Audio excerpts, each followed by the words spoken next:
All right, today we're tackling one of the biggest challenges pretty much all of us face focus. But we're going to come at it from a totally different angle. We're going to uncover a hidden secret that might just change how you see distraction forever. I mean, do you ever feel like you're just in a constant losing battle against notifications, emails, and just a million other things pulling at your attention? It's so frustrating, right? Especially when you're just trying to get something important done. You're definitely not alone. And for most of us, we have a mean suspect, don't we? We point the finger at our phones, at social media, maybe the noisy office. But here's the thing. What if that's not the real enemy? What if we've got the wrong guy and the true source of our distraction is actually a lot closer to home? Okay, so let's get into it. Let's look at why our usual strategies for fighting off distraction, the whole willpower thing, are almost guaranteed to fail. Think about it like this. We've got two parts of our mind at play here. There's the conscious mind. That's the part we use when we try to force ourselves to focus. But here's the catch. It's super easily distracted. It's like asking a squirrel to guard a giant pile of nuts. It's just not going to work. Meanwhile, your unconscious mind is just humming along on autopilot. So trying to use the most distractible part of your brain to control itself, yeah, that's a battle you are going to lose every single time. So if just trying harder isn't the answer, then what on earth is? This brings us to the absolute core idea of this whole explainer, and it completely reframes the problem. This really powerful quote comes from a speaker named Anthony, who's been doing this for 44 years. And at first, that sounds totally backward, doesn't it? Distraction isn't the problem. Of course it is. But wait for it, because the second part of the quote changes everything. And there it is. The problem isn't all the noise happening outside of you. It's the lack of a clear direction inside of you.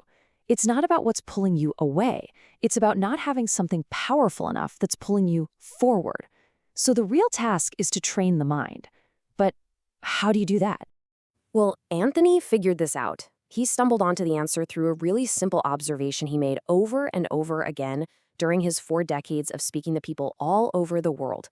So picture this.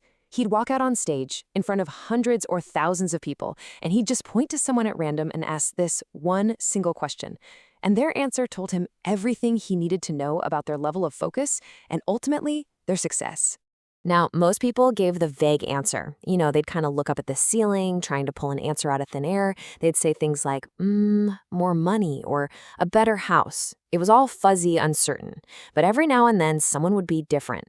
They'd look him straight in the eye, no hesitation, and with total clarity, they'd say, I see myself making this exact amount of money, or I see myself driving this specific model of car. The difference in their confidence was just night and day. And here's the crazy part. When Anthony followed up, he always found that the people with those hyper-specific, confident answers were never just average. They were always the top performers. They were the #1 realtor in their office, the top salesperson in the company. Their clarity, their specificity was directly tied to their success. So what was it? What was the secret ingredient? What's the one thing that separates the vague daydreamers from these hyper-focused high achievers? The answer is just one word: imagination. I know, it sounds almost too simple, doesn't it? But as Anthony explained, the key isn't just having an imagination. The difference is in how these two groups use it. And this all boils down to a really powerful framework that you can use yourself. It really comes down to 2 completely different paths you can take. So on one path, you have the unfocused person. They use their imagination to escape reality. They daydream about a better life because it helps them avoid how they feel about their present situation. And that leads to those fuzzy, vague wishes. But the focused person, they do the exact opposite. They use their imagination as a tool, like a blueprint, to create a new reality. They build a future in their mind that is so vivid, so compelling, that it becomes a magnet, literally pulling them right through any and all distractions. And this is the big shift, right here. We've been thinking about focus all wrong.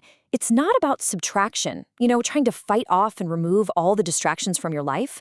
That is exhausting, and it doesn't work. Real, true focus is about addition. It's about adding a vision to your life that's so clear and so exciting that all those little distractions just fade into the background. They simply can't compete. So what does this mean for you? How do you actually do this? Well, it boils down to 3 simple steps. First, start training your imagination. Use it on purpose, not to escape, but to design. Second, Build that vision and get hyper-specific. Don't just say more money. Ask yourself what exact amount and why you want it.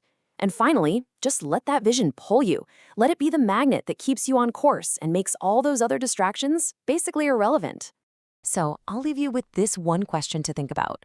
Are you using your incredible power of imagination to escape the life you have right now?